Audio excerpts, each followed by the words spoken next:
Why doesn't anybody know anything about Charlie Kirk's parents? I just saw a video about this, and it had literally never occurred to me that no one is talking about. We have not heard from or seen footage of anybody other than Erika and the freaking vice president and Usha. Tonight's episode opens with a whisper that's already turning into a storm. Did Dave just say the quiet part out loud? That's the line echoing across late-night group chats and comment sections after a clip, allegedly from a recent set, sent timelines into meltdown. We're not saying it's true, we're saying people are buzzing. The claim? That Dave Chappelle hinted at the real reason Charlie Kirk's family allegedly iced out Erika, and fans are shocked. Emotions ran high as threads piled up. Screenshots, shaky phone audio, and a chorus of, "Wait, what did he mean by that?" In one viral post, a commenter swears they heard Dave joke, "Families don't go silent for nothing," while another insists it was just classic Chappelle mischief. Meanwhile, a supposed insider teases that a private fallout preceded the memorial. Again, unverified, but the internet is already stitching a timeline. One viewer writes, "The hug, the speeches, the silence. Something doesn't add up, and the family..."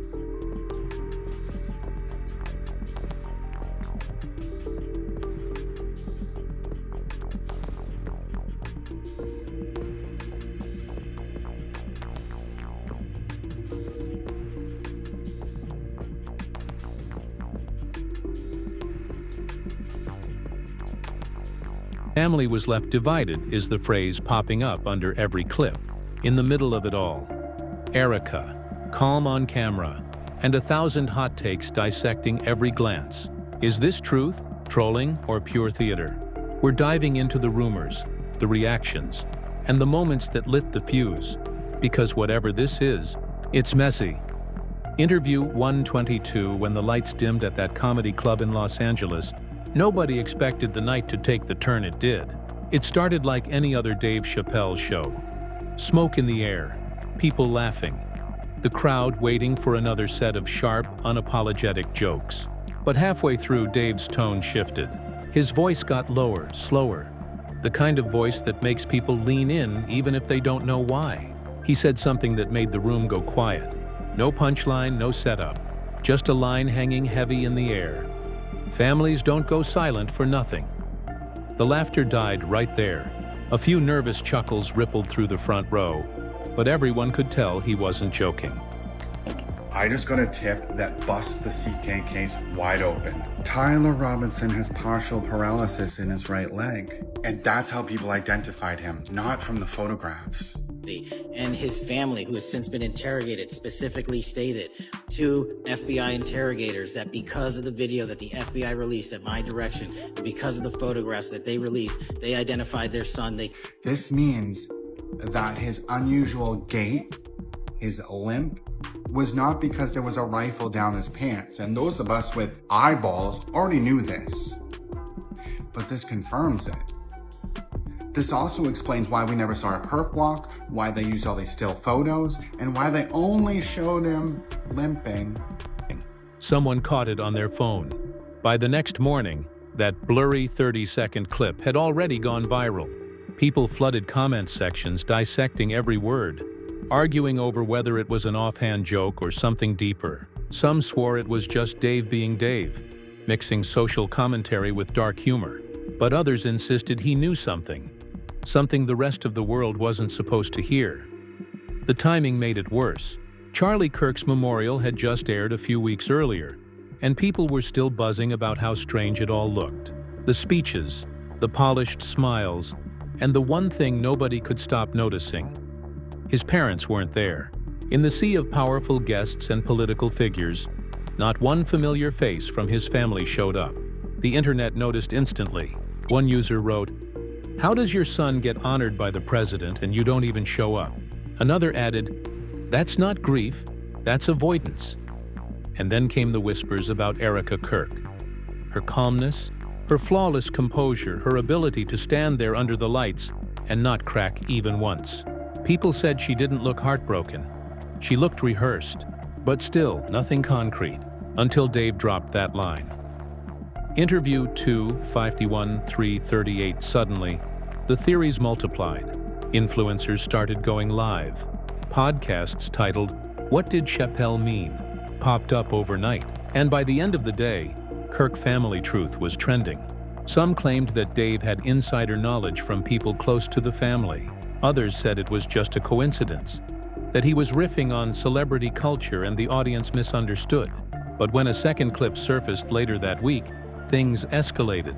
In that one, Dave was pacing across the stage, drink in hand, saying, "You ever notice how when the story don't make sense, they tell you to stop asking questions?" The crowd cheered, but there was tension in his delivery. Someone shouted, "Charlie Kirk!" and Dave smirked before replying, "Exactly." That moment changed everything. Online forums exploded with speculation. Users began compiling timelines, comparing footage from the memorial to earlier interviews, even analyzing the body language between Erika and the officials on stage. One viral thread claimed that Erika's eyes shifted toward the security detail right before Trump mentioned Charlie's parents, as if she already knew the subject would be avoided. Another thread insisted she had removed all mentions of his family from her recent posts. None of this was proven, but it didn't matter. People believed what they wanted to believe. Interview 639. The next wave hit when a supposed former staff member came forward anonymously, claiming that tension between Erika and Charlie's parents had been brewing long before his death. The source said that it's about the official story.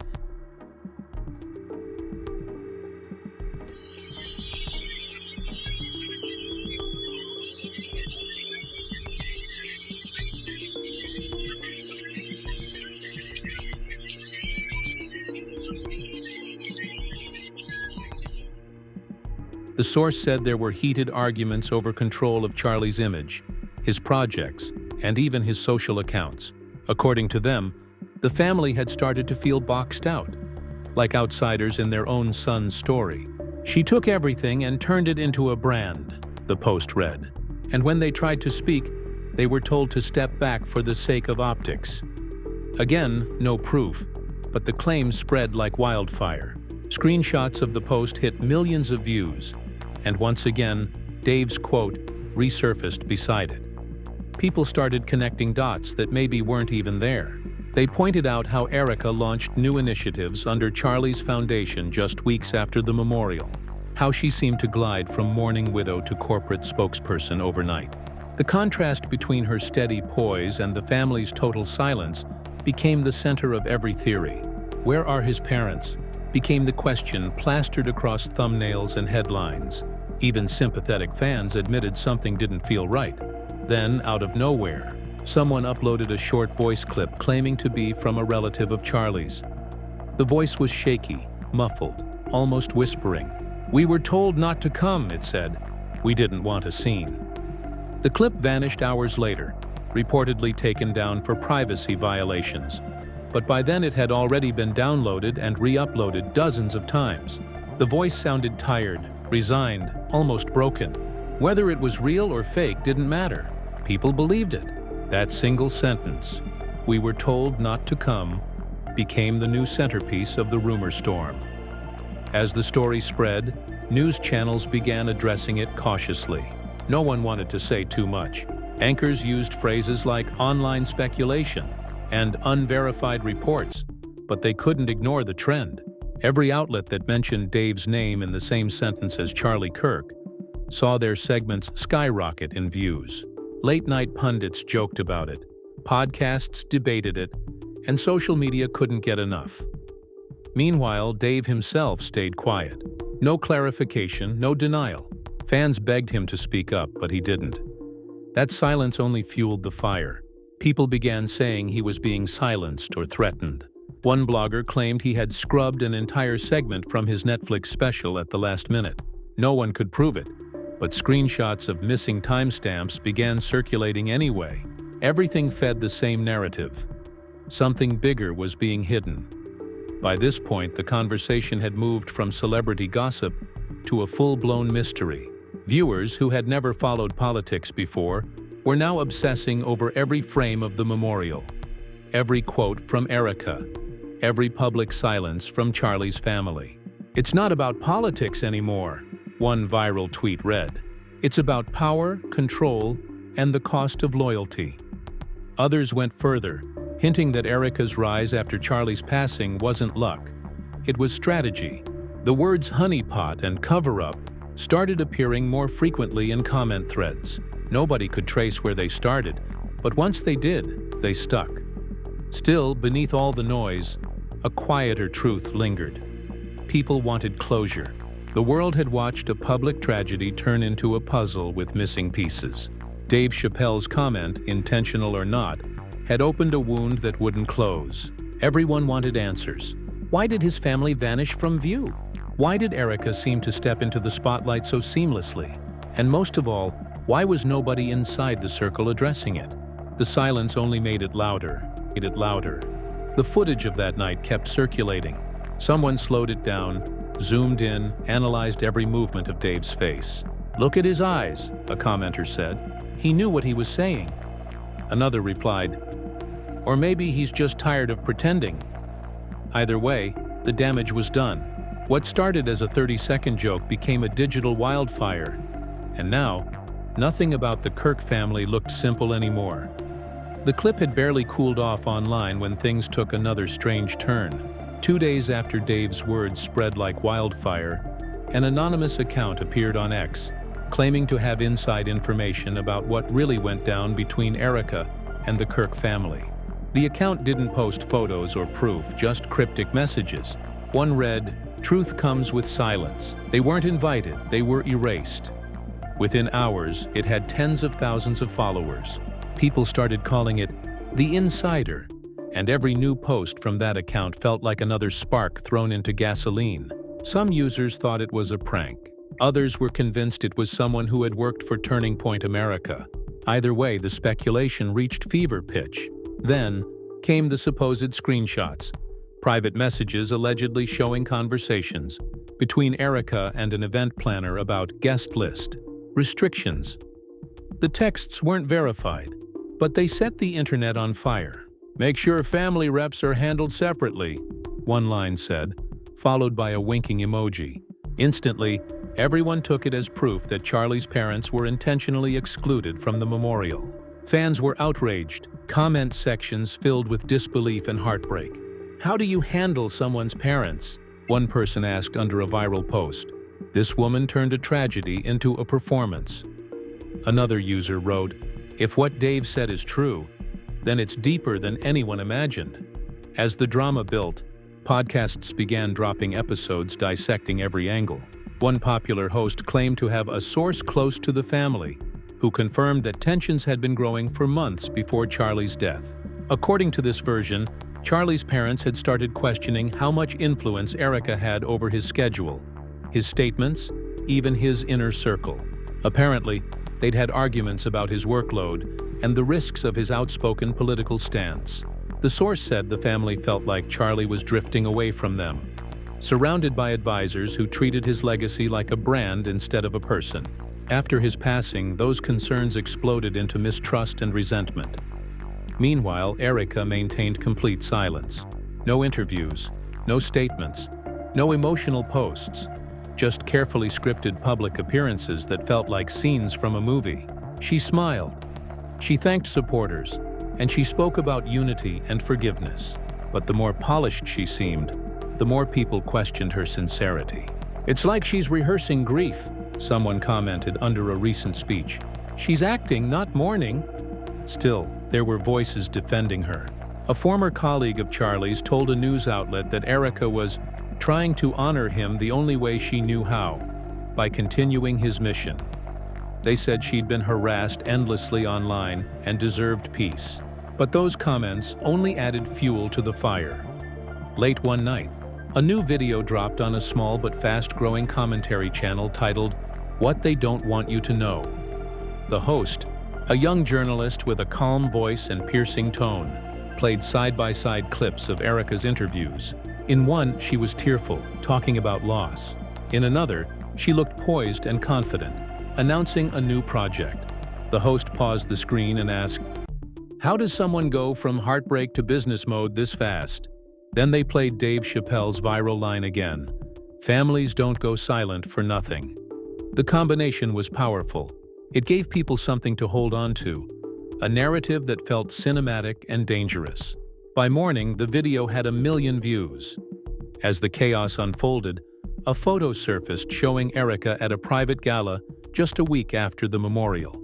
She was smiling beside several high-profile figures, champagne glass in hand. The event had nothing to do with mourning. It was a charity fundraiser hosted by a luxury brand. But that didn't matter. The photo went viral, and people tore her apart in the comments. "1 week after your husband's death and you're at a gala?"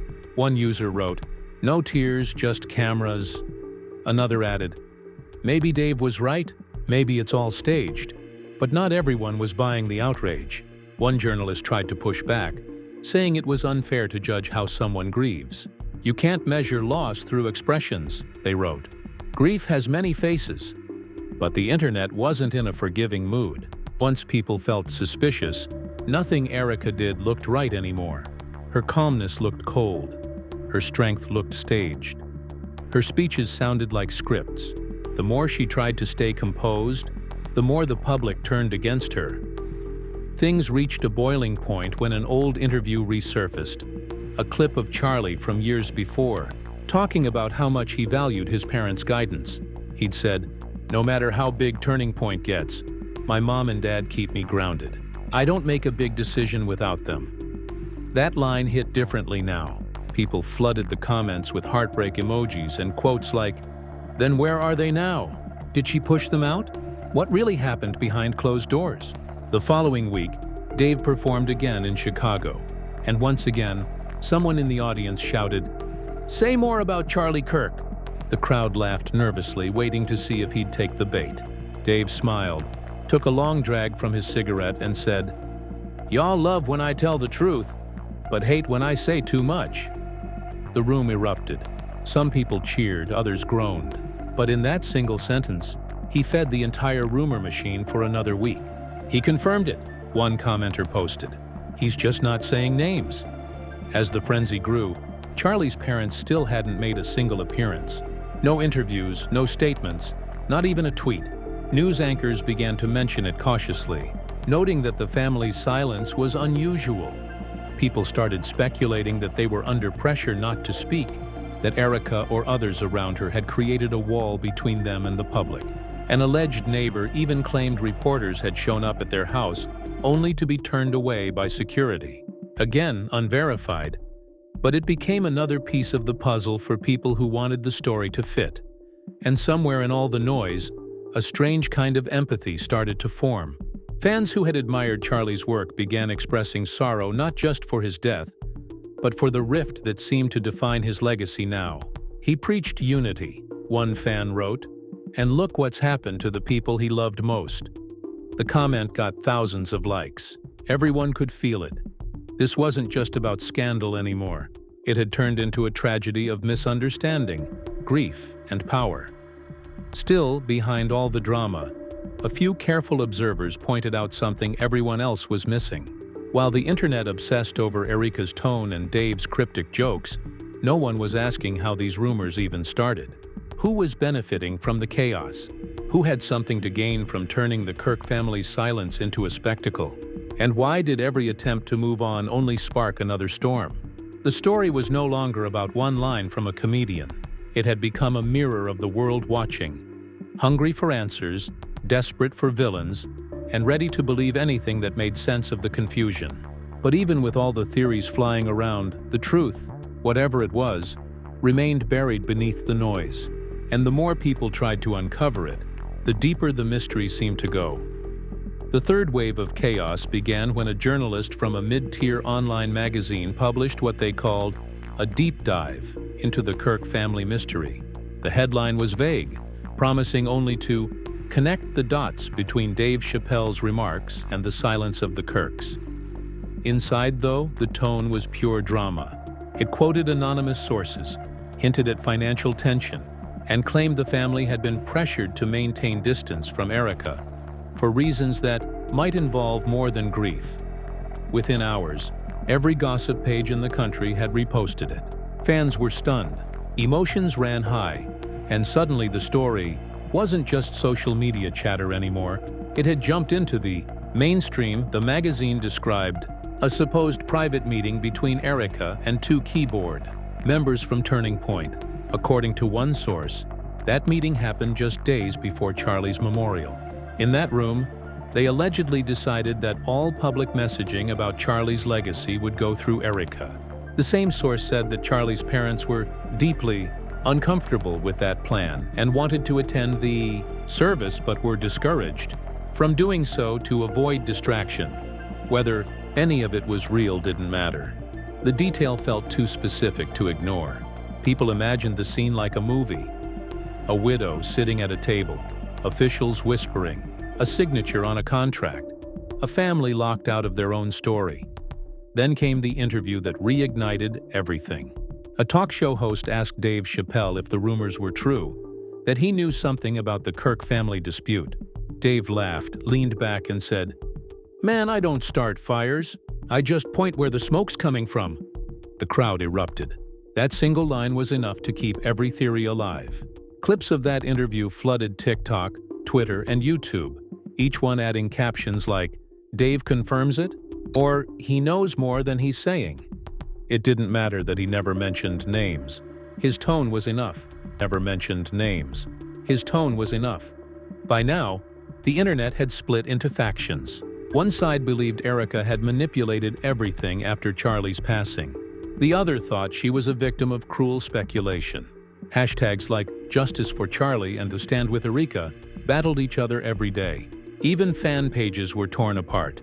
Moderators arguing in comment threads, deleting posts, blocking followers. What had started as grief had turned into an online war. Meanwhile, Erika's public appearances became even more carefully choreographed. At one event, she arrived in a black dress, escorted by security, smiled for photographers, and refused every interview. But cameras caught her whispering to someone in the front row, a man wearing a badge that read, "Foundation Consultant." The clip was only 4 seconds long, but those 4 seconds became the centerpiece of dozens of breakdown videos. Creators slowed it down, zoomed in, and debated what she might have said. One lip-reading expert claimed she mouthed, "They can't speak," which only deepened the mystery. Again, no proof. But by this point, the truth didn't stand a chance against the excitement of speculation. As tensions built, Charlie's parents finally broke their silence, or at least, people thought they did. An email began circulating online, supposedly sent by someone in the family to a private support group. It read like a plea. "We are hurting, but we can't say what we know. Please pray for peace." It was shared on forums, copied into videos, and reposted thousands of times. Reporters tried to verify it, but no one could. Still, viewers clung to it. To them, it sounded real. It felt human, and it fit perfectly into the narrative that had already taken shape. The strangest twist came next. Someone leaked a recording from a closed-door fundraiser where Erika spoke off script. She was thanking donors when she said, "Charlie's story reminds us that sometimes family isn't bound by blood, but by purpose." It was meant to be poetic, but the internet took it as confirmation of the divide. She said it herself, "Family isn't blood," one post read. She cut them off and justified it. The backlash was immediate. Trending hashtags accused her of rewriting history, of trying to erase Charlie's parents. Supporters fought back, saying people were twisting her words. But once outrage takes hold online, reason never wins. Through it all, Dave stayed a ghost. No new statements, no clarifications, no interviews. His silence became its own mystery. Fans said he was keeping quiet because he'd already said too much. Conspiracy pages argued that he'd been warned by powerful people. One YouTube channel even uploaded a video claiming Dave had received a cease and desist letter. It turned out to be fake, but it didn't matter. Everyone wanted to believe something dramatic. As weeks went by, the situation spiraled into a cultural spectacle. Late-night hosts joked about it.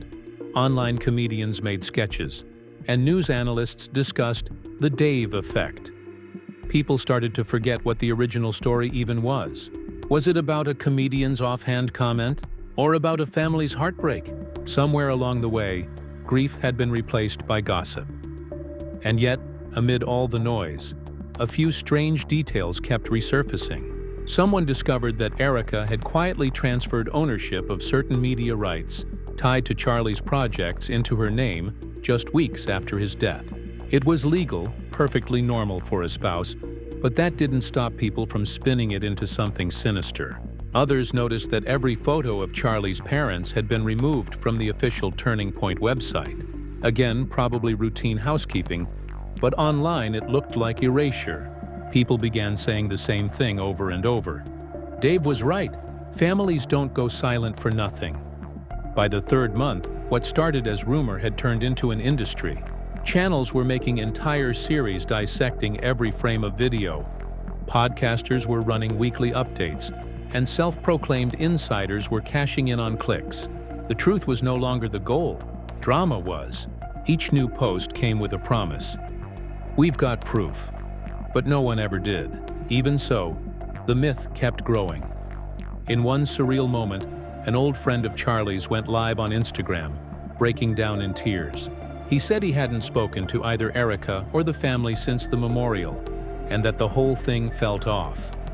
His emotional confession went viral, adding a raw human layer to the chaos. Viewers flooded his comments with sympathy and theories. "You can hear it in his voice," one wrote. "He knows the truth." And somewhere out there, Dave Chappelle was probably shaking his head, watching the wildfire he never meant to start. Or maybe he did mean it. Maybe that was the point. To say something vague enough that people would finally look closer. Either way, the damage was done. What had begun as a simple joke had grown into one of the internet's messiest, most addictive sagas. And as the weeks passed, everyone could feel it. This story wasn't close to ending. The longer the story dragged on, the darker it got. What started as gossip had now morphed into a full-blown cultural obsession. Talk shows were devoting entire segments to it, using cautious language like online speculation, while secretly feeding the hype. You couldn't scroll for 5 minutes without seeing another thumbnail of Charlie Kirk's face beside Dave Chappelle's quote. Creators were milking the mystery for views, each one promising they had exclusive insight into what really went down between the Kirk family and Erika. Fans were exhausted but hooked, the way people get when a tragedy turns into entertainment. Then, out of nowhere, a new recording surfaced. It was a leaked phone call, supposedly between two people close to the Kirk family. The voices were distorted, but the message was clear. One person said, "They told us not to go, said it would make things worse." The other replied, "Worse for who?" That snippet hit the internet like an explosion. Even though it couldn't be verified, everyone treated it like the missing piece. Suddenly, the silence of Charlie's parents was no longer mysterious. It was sinister. Every post, every comment, every video started repeating the same idea. They were silenced. Erika tried to do damage control. She released a short video thanking supporters and asking everyone to focus on healing and legacy, not rumors. Her voice was calm, her expression soft, but people didn't buy it. One comment summed it up. Too calm, too late. Others called it a scripted apology. Within hours, her post was flooded with accusations, demands for answers, and cruel messages. The same internet that once admired her grace now turned it against her. They said she was hiding behind charm, that her smiles were masks. And even as she tried to carry on, launching new initiatives in Charlie's name, the shadow of doubt followed her everywhere. What really kept people glued to the story, though, was the idea that Dave Chappelle might still have more to say. For weeks, fans flooded his comment sections, begging him to explain. "Blink twice if it's true," one wrote. "Just say something," another pleaded. Finally, during a surprise appearance in New York, he addressed it again, sort of. Halfway through his set, someone shouted, "What about the Kirks?" Dave stopped, looked straight at the crowd and said, "I told y'all the truth was expensive, and not everyone can afford it." The room erupted, half in laughter, half in disbelief. That one line was enough to set off another round of chaos. People called it a confession, a warning, even a threat. The media spun it a dozen different ways, each more dramatic than the last. Within days, new videos emerged claiming to have decoded Dave's meaning. One analyst claimed the "truth is expensive" line hinted that someone had been paid to stay silent. Another said it meant Dave himself was being silenced. Others speculated that he was talking about the entire system, that the story wasn't just about one family, but about the people pulling strings behind them. Every interpretation became its own headline. The conspiracy web stretched wider and wider until it wasn't even about Charlie anymore. It was about trust, media, and power. Amid the madness, something unexpected happened. A close friend of Charlie's parents quietly posted a single photo on Instagram. A candle burning next to an old family picture of Charlie smiling between his mother and father. No caption, no tags, no context. The image went viral instantly. Comments poured in. Thousands of people writing messages of love and support. For a moment, the noise faded, replaced by silence and grief. It reminded everyone that beneath the rumors and the politics, a real family had lost someone, and for just one night, the internet remembered to be human. But peace doesn't last long online. The next morning, a blog claimed the photo was a silent protest, saying it proved the parents were finally pushing back against Erika. Others argued it was simply an act of remembrance. Once again, opinions split, emotions flared, and the story reignited. The following week, Erika made a public appearance at a leadership summit. She walked on stage to polite applause, but the tension in the room was obvious. Reporters were waiting, hoping she'd address the rumors head-on. Instead, she spoke about resilience and forgiveness, her voice steady as she said, "Sometimes people will build stories when they don't have facts, but I have peace knowing the truth doesn't need defending." Those words only fueled more debate. To her supporters, it was dignity under fire. To her critics, it was deflection. Everyone heard what they wanted to hear. Everyone heard what they wanted to hear.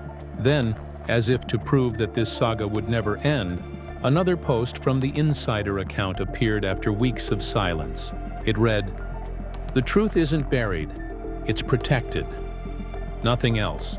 No context, no follow-up, and just like that, the internet went wild again." People claimed it was a warning. Others said it was Dave himself posting anonymously. Nobody knew. Nobody ever would. Through all the chaos, one thing became clear. No one really knew the truth anymore. Every rumor had twisted into another. Every theory fed the next. Somewhere between Chappelle's jokes, Erika's composure, and the family's silence, reality had disappeared into speculation. Fans kept saying they wanted answers, but deep down, what they really wanted was the drama. The mystery had become its own form of entertainment, one that nobody could turn off. As the months passed, the story slowly began to fade from headlines.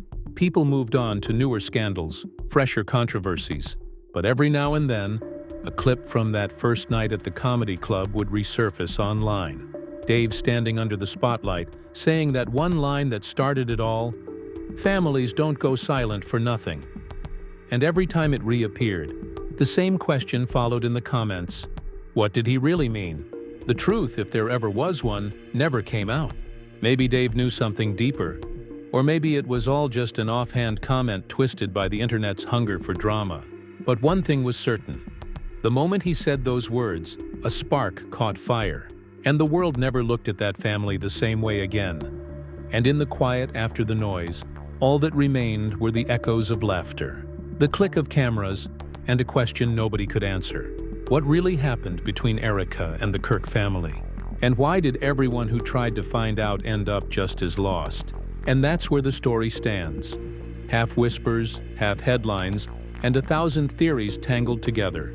No one really knows what's true anymore. And maybe that's the scariest part. Was Dave Chappelle dropping a cryptic warning? Or just stirring up the room like he always does? Did the Kirk family choose silence? Or were they pushed into it? And what does Erika know that we don't? Every time one question seems answered, 10 new ones take its place, and the truth slips just a little further away. But here's what we do know. People can't stop talking about it. Every clip, every post, every half sentence keeps this story alive.